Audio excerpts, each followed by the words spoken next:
جیسے کہ ابھی ہمارے ایک دوست نے بولا کہ ہم نے خیبر پختونخوا میں تمام سیاسی جماعتوں کا، مذہبی جماعتوں کا، ہر مکتبہ فکر سے لوگوں کا ایک امن جرگہ کیا خیبر پختونخوا اسمبلی میں، اور انہوں نے وضاحت بھی کی کہ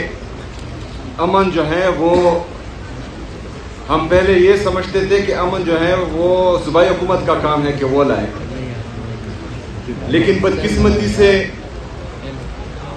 یہی تو مسئلہ ہے کہ جو جس کا کام ہے وہی نہیں کر رہا، تو اس لیے ہم سب یہاں ابھی بیٹھے ہیں، پہلی بات۔ دوسری بات کہ اس جرگے میں تمام مکتبہ فکر کے لوگ جمع ہوئے اور وہاں پر ایک بہترین ماحول میں قیام امن کے لیے 15 نکاتی ایجنڈا پیش کیا گیا، جس پر تمام جماعتیں چاہے سیاسی ہو، مذہبی ہو، اور ہر مکتبہ فکر کے لوگ اس پر متفق ہوئے۔ لیکن بدقسمتی سے جن لوگوں کو امن گھاٹے کا سودا ہوتا ہے اور جن کا جنگ میں ہی خیر ہوتا ہے، انہوں نے یہ سارا پروسیس سبوتاج کرنے کے لیے جرگے میں ہمارے آئے ہوئے مہمان جن کا تعلق پی ٹی ایم سے تھا، ان کو اسمبلی سے باہر اٹھا لیا۔ تو میری جب ان سے اس حوالے سے بات ہوئی، میں نے ان کو کہا کہ ایک تو آپ لوگوں کا مسئلہ یہ ہے کہ آپ لوگ زمینی حقائق سے اس طرح باخبر نہیں رہتے جتنا سیاسی لوگ رہتے ہیں۔ آپ لوگ عوام میں اتنا نہیں رہتے جتنا سیاسی لوگ رہتے ہیں، تو آپ یہ چیزیں نہیں سمجھتے اتنی جتنی ہم سمجھتے ہیں، اور اس کے ساتھ ساتھ جب آپ سمجھتے نہیں ہیں اور اگر کسی کے کہنے پر آپ لوگوں کو اٹھاتے ہیں، تو جو آپ کے ایڈوائزرز ہیں وہ بھی انتہائی بے وقوف اور نالائق ہیں،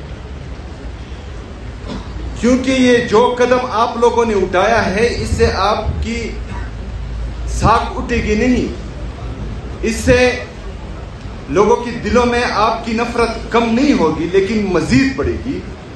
اور اس کا نتیجہ ہم نے دیکھا کہ پشاور یونیورسٹی کیمپس میں 78 سال میں پہلی دفعہ جو ہے ہمارے ادارے کے خلاف نعرے بازی ہوئی، اور یہ ان کی یہ ایک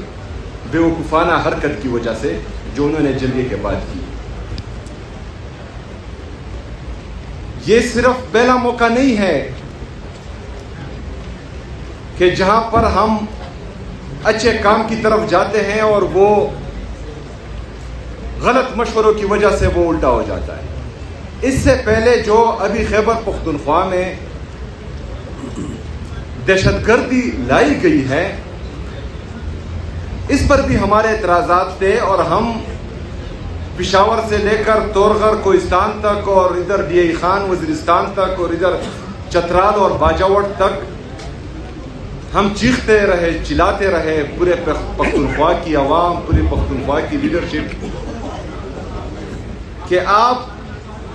ایک دفعہ پھر ان کو لا رہے ہیں تو یہ آپ خیبر پختونخوا کا نقصان بھی کر رہے ہیں اور پاکستان کا نقصان بھی کر رہے ہیں۔ یہ بند کمروں کی پالیسیاں جو آپ بنا رہے ہیں